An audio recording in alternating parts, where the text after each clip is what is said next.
years, I've spoken with many women, some strong, some soft, some wildly successful on the outside, who carried a silent ache within. And that ache often came from a place that's difficult to admit. They had stayed too long in relationships that hurt them. And not because they didn't know it, not because they were naive or weak, no, but because a deeper part of them, perhaps unseen, unmothered, unacknowledged, believed they didn't deserve more. Maybe you've seen this in a friend, a sister, a mother, maybe even in yourself. This isn't a video about blame. It's not about shame. No. It's about seeing what we've allowed, seeing what it cost us, and finally seeing a way back home. Most women don't stay in painful relationships because they enjoy suffering. They just stay because something in their emotional blueprint told them that love must include struggle. That love means effort, that passion means chaos, and that longing is normal. What I've learned as a coach is this: most of us don't fall in love with a person, we fall in love with a pattern that's familiar to us.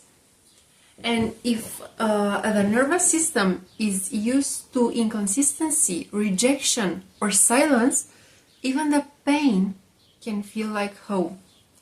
This is what trauma bonding does.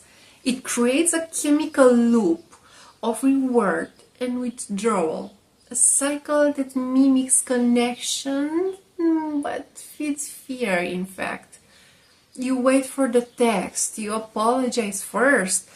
Every time you make yourself smaller just to keep peace. It's not normal. And the worst part, you start calling that love. And that's not love. Let's be clear, this is not about being broken.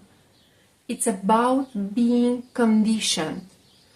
Psychologically speaking, many women carry deep attachment wounds.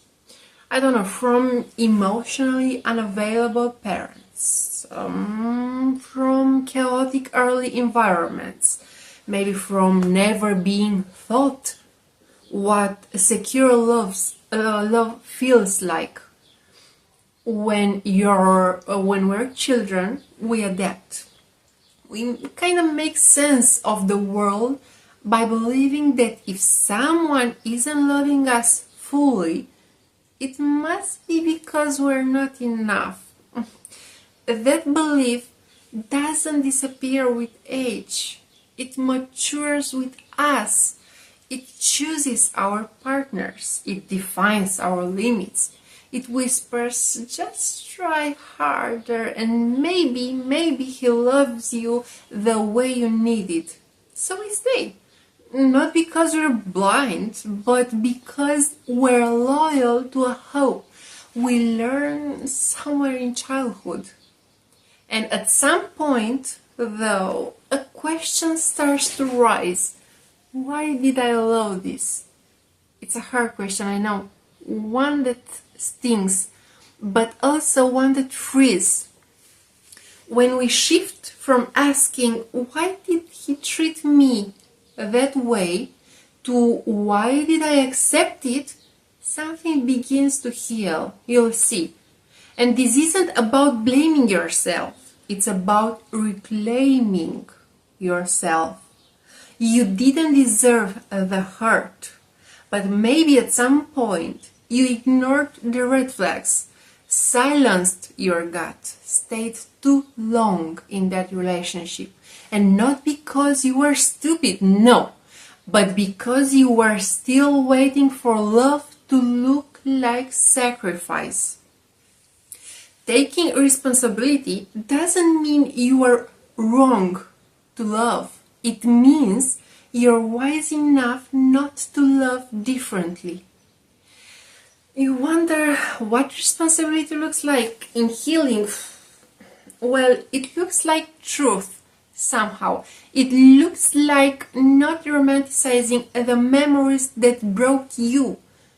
It looks like admitting he wasn't cruel all the time, but I was never truly safe. It looks like grieving, not just the person, but the part of you who accepted crumbs. And then it looks like rising. Rising with new standards. Rising with boundaries that don't bend when you're afraid of being alone. Rising with a deeper relationship with yourself than any you've ever had with another. Responsibility is not heavy, it's holy.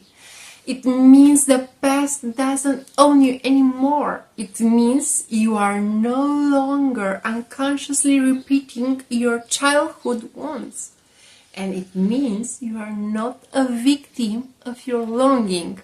It would be great if you're watching this and thinking of a time when you stayed, when you gave too much, when you abandoned yourself just to feel love for a moment. Let me tell you, my dear, something very gently. You are not broken. You are not weak. You are not behind. You are simply doing what you knew. And now you know better. So forgive her, the version of you who didn't know what she was worth, who confused intensity with intimacy, who tried to be lovable by being less herself. Forgive her, please, not because she was wrong, but because she was trying. And now, I want to offer you a moment. Just you, with your own heart.